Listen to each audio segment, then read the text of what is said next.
Hola, hola, ¿qué tal? ¿Cómo están? Dios les bendiga a todos, hermanos.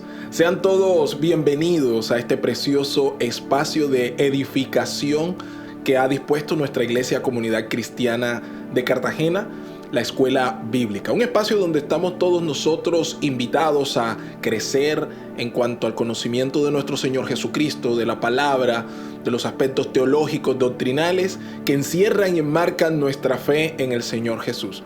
Para el día de hoy estaremos tomando nuestro tema, este tema especial que hemos abierto por la época en la que estamos atravesando, el mes de diciembre.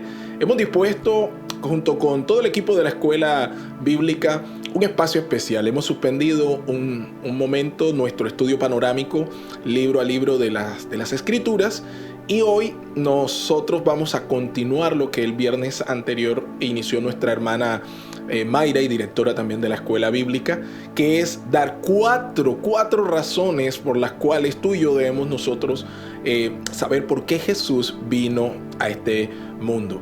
Y lo queremos hacer también porque sabiendo nosotros que la Iglesia Universal de Jesús está siempre celebrando el advenimiento de Cristo a través de la natividad, a través de este tema de la Navidad, hemos confiado en que sería muy bueno, muy espiritual y edificante para todos los hermanos poder analizar un poco cuáles son los argumentos que debemos tener presente a la hora de festejar este espacio, este tiempo de natividad. Y para ello, quiero invitarte para que empecemos a nuestro estudio y vamos a ver la segunda razón.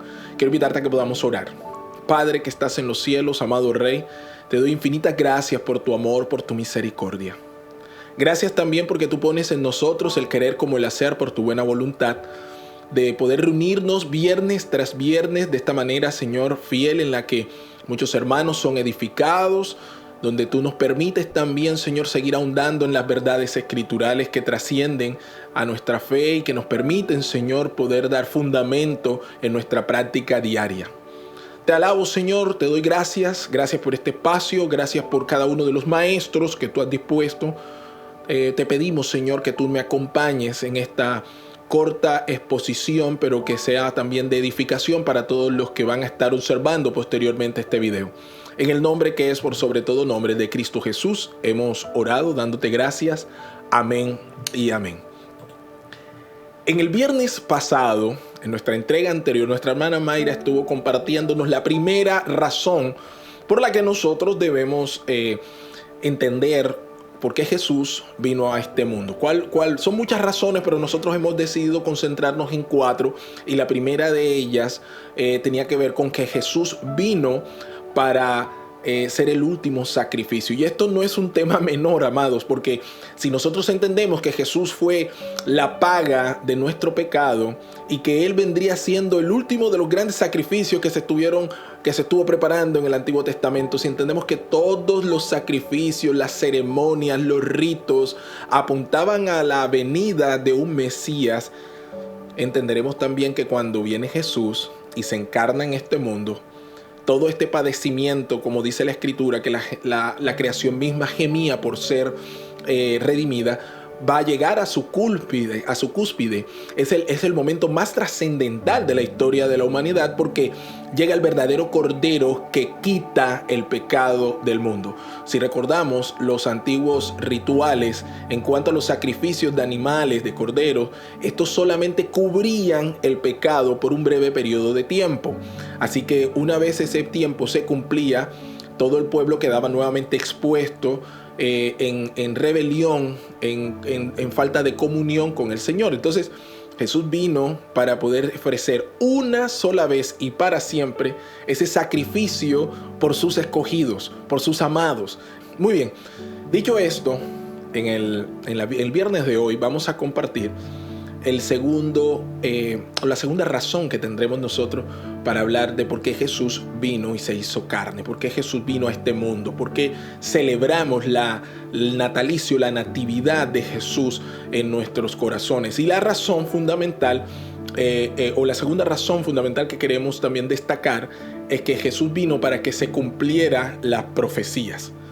Esto es particularmente importante y quiero empezar leyendo para ustedes algo que llama mi atención con respecto a lo que Jesús había planteado a sus discípulos. Dice el Evangelio según San Lucas en su capítulo 24, versículo 27, dice de la siguiente manera. Está hablando Jesús, está describiendo Lucas una actitud que tuvo Jesús. Escuche con atención lo que nos dice el evangelista. Dice la Biblia así: y comenzando desde Moisés y siguiendo por todos los profetas, les declaraba en todas las escrituras lo que decían de él. Jesús tomó cada una de esas profecías que venían hablando acerca de su advenimiento, acerca de su llegada, acerca de su encarnación, acerca de su padecimiento, acerca de sus señales, acerca de los prodigios, acerca de su labor expiatoria, acerca de su labor justificadora, acerca de su sacrificio sustitutivo. Todo esto, este andamiaje de nuestra construcción teológica, Jesús lo hizo también con sus discípulos. Él se tomó el tiempo de explicarle. Me gusta como dice el texto, porque dice, comenzando desde Moisés, es decir, el Pentateuco. Para los judíos esta era una porción de las escrituras fundamental. Ahí estaba toda la ley. Dice que tomando desde Moisés y siguiendo por los profetas, les declaraba en todas las escrituras lo que decían de él.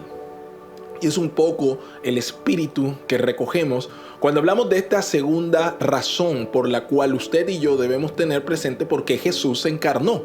Jesús vino a esta tierra también para dar cumplimiento a lo que ya se había dicho de antemano sobre él. Entonces, quiero que miremos, porque me quiero concentrar directamente en lo que son las profecías que el Antiguo Testamento declaraba acerca de Jesús. El Antiguo Testamento contiene una cantidad de profecías enormes acerca del advenimiento de Jesús, acerca de la anunciación de que vendría un Mesías, un Salvador a este mundo. Ahora, hablar del Mesías es hablar de Jesús. Y lo que hace que mi corazón se eleve y se llene de gozo es poder ver que las escrituras que usted y yo tenemos, el Antiguo Testamento, al abrirlo, es como si estuviéramos mirando una fotografía anticipada de ese retrato de la persona de Jesucristo. Y esta es una de las cosas que nosotros tenemos que tener muy presente. No se trata aquí solamente de que Jesús se tomó el tiempo de hablarle a sus discípulos acerca de la venida de un Mesías. No estamos exponiendo aquí en este espacio solamente de que vendría un Mesías. De lo que hace que esto se tome una labor o un espacio trascendental es que Jesús es el Mesías. Las profecías apuntaban no solamente al advenimiento, al regalo de parte de Dios de un Salvador a un mundo caído, a una humanidad que se había alejado de él, sino que Jesús es ese Mesías. Y esto tiene un valor muy, muy importante, amada iglesia, porque el evangelista Mateo va a encargarse de recopilar cada una de las labores que hizo Jesús durante su ministerio en la tierra, pero siempre con la mirada puesta en el Antiguo Testamento. Y va a utilizar una expresión que a mí me encanta muchísimo cuando leo los evangelios, cuando dice, y esto se hizo o esto lo hizo para que se cumpliese lo dicho por el profeta, para que se cumpliese lo dicho por la escritura. Y entonces plantea Mateo en una recopilación maravillosa de toda esa mirada de la vida de Jesús a la luz del Antiguo Testamento. El Antiguo Testamento tiene semillas plantadas que van a dar o van a germinar y van a dar su fruto en el Nuevo Testamento. Esto nos lleva a nosotros a tener dos conclusiones maravillosas. La primera, que el Señor todo lo que promete lo cumple. Él prometió un Mesías y durante años y años se vino elaborando minuciosamente a través del plan divino, a través de la providencia de Dios.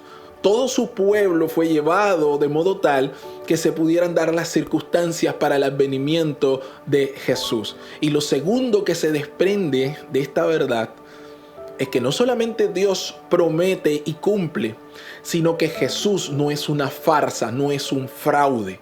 Y esto es para nosotros algo también sumamente gratificante, saber que las Escrituras no mienten acerca de quién es Jesús, y que ese Jesús que se hizo hombre y que fue al madero en lugar tuyo y mío, es el Jesús que se estaba esperando, es el cumplimiento de todas esas profecías. Muy bien, quiero entonces tocar para ustedes una selección, escúchenme bien. Los textos que a continuación vamos a ver es solo una selección de profecías que fueron anunciadas y que llevaron su cumplimiento con la llegada de Jesús, cuando Jesús se hizo carne. Entonces, quiero hacer este paralelo entre lo que el Antiguo Testamento anunciaba y lo que los evangelios nos narra que ocurrió efectivamente con la persona de Jesucristo, para que de este modo nosotros podamos redondear en la noche de hoy, o quizás en la tarde, o no sé, cuando usted esté viendo este video, podamos redondear esta idea de que Jesús vino para que se cumpliese las profecías. Y esto también lo debemos tener nosotros presente en este tiempo actual, durante este tiempo de festejos de fin de año. Una de las razones es festejar el hecho de que Jesús es el cumplimiento de las Escrituras. Muy bien, entonces empecemos diciendo en el segundo libro de Samuel, capítulo 7, versículos del 12 al 13, lo siguiente. Escuche con atención.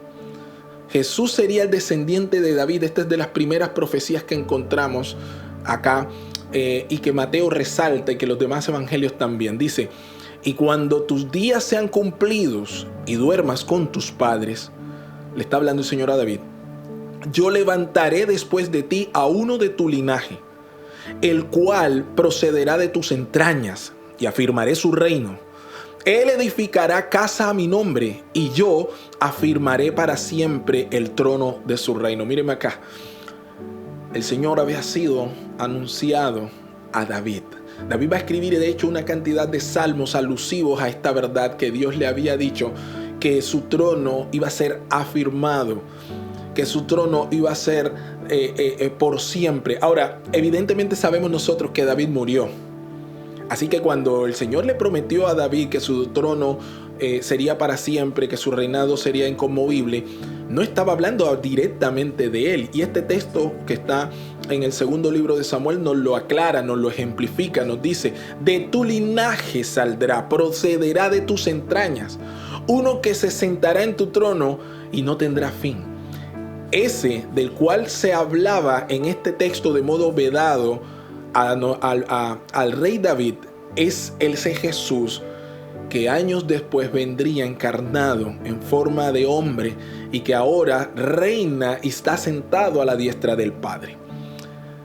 En Isaías 7, versículo 14, vamos a encontrar la anunciación acerca de que Jesús vendría de una virgen. Escuche con atención cómo va a decir Isaías. Dice: por tanto, el Señor mismo os dará señal. He aquí que la virgen concebirá y dará a luz un hijo y llamará su nombre Emmanuel. Esto es, Dios con nosotros. Usted y yo sabemos que Jesús es el cumplimiento de esta profecía. Jesús proviene de María, que es una virgen, la cual concibió de una manera sobrenatural a la criatura, en este caso a Jesús. Ella fue llevada providencialmente para que pudiese convertirse en la portadora de este gran ser que traería salvación al mundo. Por eso va a decir que pondrá su nombre Emmanuel, que traducido es Dios con nosotros. Ahora, no solamente el Señor profetizó el reinado de Jesús, que nacería de una virgen, sino también en el Antiguo Testamento encontramos que Jesús nacería en Belén. Escuche con atención lo que dice Miqueas capítulo 5, verso 2. Pero tú, Belén Éfrata, pequeña para estar entre las familias de Judá, de ti me saldrá el que será Señor en Israel, y sus salidas son desde el principio, desde los días de la eternidad. Entonces nuevamente estamos viendo aquí cómo más de 400 años antes había sido anunciado que el Mesías nacería en la ciudad de Belén. Ahora también nos dice dónde iba a acontecer el desarrollo del ministerio de Jesús, que sería en toda la región de Galilea. Si nos vamos a Isaías capítulo 9, versículos del 1 al 2, escucharemos cómo más de 400 años antes ya había sido anunciado todos estos detalles de cómo se daría o en qué región estaría haciendo el Mesías su ministerio. Escuche con atención lo que dice Isaías 9:2. Mas no habrá siempre oscuridad para la que está ahora en angustia, tal como la aflicción que le vino en el tiempo que livianamente tocaron la primera vez a la tierra de Zabulón y a la tierra de Neftalí. Pues al fin llenará de gloria el camino del mar, de aquel lado del Jordán, en Galilea de los gentiles. El pueblo que andaba en tinieblas vio gran luz. Los que moraban en la tierra de la sombra de muerte, luz resplandeció sobre ellos. Esto es obviamente un anuncio de lo que aconteció en los tiempos en que Jesús caminó en toda la región de Galilea, de cómo toda esta región costera fue partícipe, testigo ocular y presencial de las múltiples maravillas y señales, prodigios que Jesús estableció a lo largo de toda esta región en su recorrido a entrada a Jerusalén.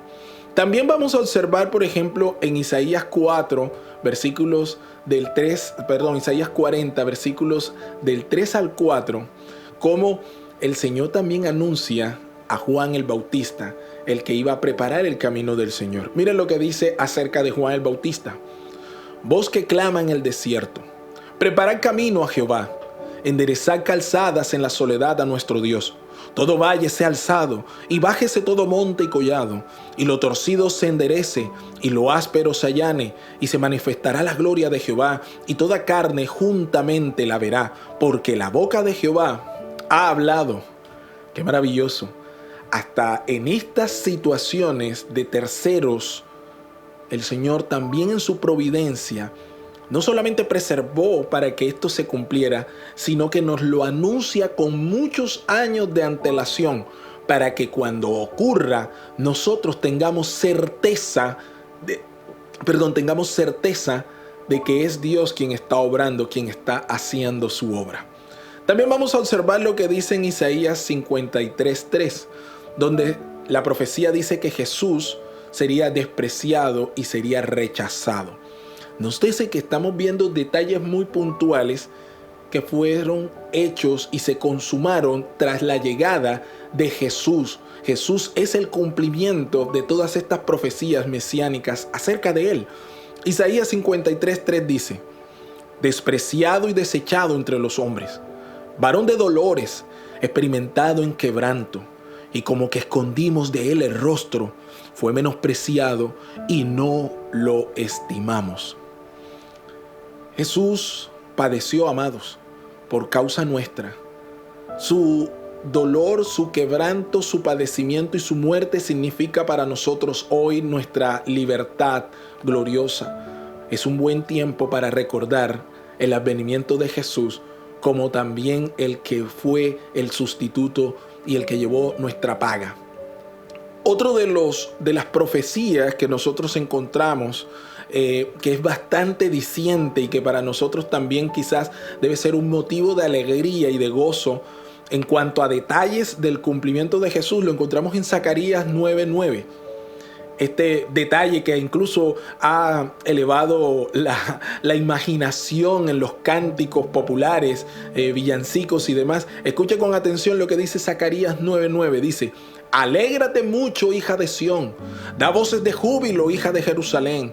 He aquí tu rey vendrá a ti, justo y salvador y humilde, cabalgando sobre un asno, sobre un pollino, hijo de asna. Entonces, aquí también estamos viendo cómo incluso un detalle que podría ser considerado menor para muchos, el Señor lo eleva y lo exalta y lo coloca como un cumplimiento poderoso de la venida de su Mesías, en este caso, evidentemente de la venida de Jesús. Jesús es relatado en los evangelios este acontecimiento de su entrada triunfal a Jerusalén, que lo hace montado sobre un pollino, hijo de asna, es decir, un burrito. Y nosotros estamos viendo aquí cómo detalles de de este calibre, que son cosas muy explícitas son cubiertos por la profecía y cumplidos por el advenimiento de Jesús. Y finalmente Jesús, al venir, rompería la maldición de la muerte eterna. Escuche con atención lo que dice Isaías 25, versículos del 7 al 8. Esto es lo que dice Isaías acerca de Jesús. Dice: destruirá la muerte para siempre, y enjugará a Jehová el Señor toda lágrima de todos los rostros, y quitará la afrenta de su pueblo de toda la tierra, porque Jehová lo ha dicho. Y esto, amados míos, es una de las cosas fundamentales en las que descansa nuestra fe y nuestra confianza en el Señor. Nosotros amamos al Señor porque Él nos amó primero, y gran parte del sostenimiento de nuestra fe radica en el hecho de que Jesús rompió las cadenas de la muerte eterna sobre cada uno de sus amados escogidos. Es una de las razones fundamentales de la gloria que le atribuimos los creyentes a nuestro Señor. Jesús venció a la muerte. Y no solamente Jesús rompió las cadenas de la muerte, sino que también nosotros tendremos ese gozo asegurado de vivir juntamente con Él a través de ese sacrificio sustitutivo que tuvo Jesús en la cruz del Calvario. Entonces, amados hermanos, reuniendo estos son tan solo breves pinceladas de todo el bendito cuadro que nos ha narrado tanto el Antiguo como el Nuevo Testamento. Siendo el Antiguo Testamento la sombra de lo que había de venir. El Antiguo Testamento es tan solo ese retrato en sepia que luego nosotros vemos en el Nuevo Testamento transformado en un precioso retrato multicolor en el que nosotros podemos apreciar cada uno de los detalles que nos fueron sembrados en el Antiguo Testamento y que acá lo vemos floreciendo, dando su fruto al máximo y nosotros disfrutando ese cumplimiento de la profecía. Por tanto, amados hermanos, a manera de conclusión, yo quiero invitarle a que en este mes de diciembre, en el que la mayoría de nosotros está inmerso en estas festividades, lo podamos hacer de manera coherente, bíblica, entendiendo lo que estamos celebrando, la razón del por qué nosotros festejamos. No festejamos una época de consumismo, no festejamos una época en la cual damos rienda suelta a nuestro desparpajo, a celebridades pomposas, a poder incluso satisfacer deseos carnales. No. Los creyentes celebramos la Natividad desde la perspectiva de estas profundas verdades. Jesús es la consumación, es el hecho seguro de una cantidad de profecías que fueron anunciadas desde mucho antes para que el Señor se glorificase en su Hijo y pudiera llevar a cabo su obra redentora máxima, para que su nombre sea glorificado por los hombres y estos puedan provenir al arrepentimiento. Festejamos que hemos sido comprados por un Mesías que fue anunciado y que llegó. Festejamos que ese Mesías se hizo hombre y que fue anunciada la forma en la que andaría sobre esta tierra. Festejamos que ninguna de esas palabras cayó por tierra y que nosotros hoy aquí somos los directos receptores de las muchas bendiciones, de aquello que declaraban aquellos ángeles cuando Jesús nació en este mundo y decía, paz a los hombres que están inmersos en la voluntad del Padre. Tú y yo estamos inmersos en la voluntad del Padre a través de la persona de Jesucristo, de ese Jesús que fue anunciado desde la antigüedad y que se hizo carne y que ahora reina y que ha de volver. Y aquí es el punto cúspide de esto.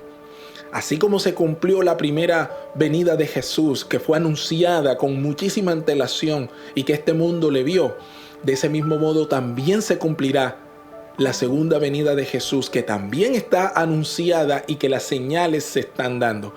Tú y yo esperaremos al Señor, oiremos a Él, lo que pase primero, pero estaremos bajo sus poderosas manos. Que el Señor te bendiga, que el Señor te guarde, que llene tu vida de abundancia y te pedimos que puedas estar también acompañándonos vez tras vez, como hasta ahora, en cada una de las entregas de la escuela bíblica.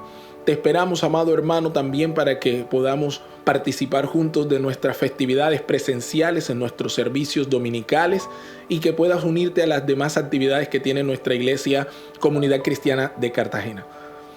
Les saluda el pastor Carlos Osorio. Que tengan bendición abundante y tengan un día de victoria. Que Dios te bendiga, hermano.